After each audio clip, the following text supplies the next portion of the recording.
alkhairin Allah kai ma oga ni ne manaja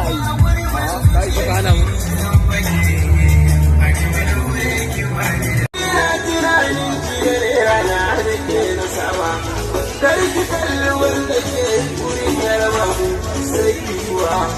idan mazuci da yake ne ki fada mini kai isa da kokwanto zaman gidan da gaskiya Allah shi ne za ya sanya gari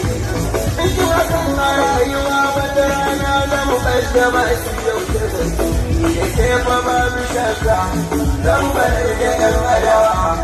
ba ni so a ce tsakanin mai ke wata ya zan ina kuka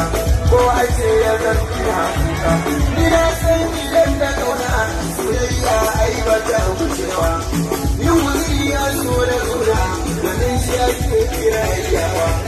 silai so ya kan saka da ya tunani kada mai da kyau na sani inda ya kwai rabu mai san rayuwa ya yi mata ne abin da dinnan ke ta shaukin na fada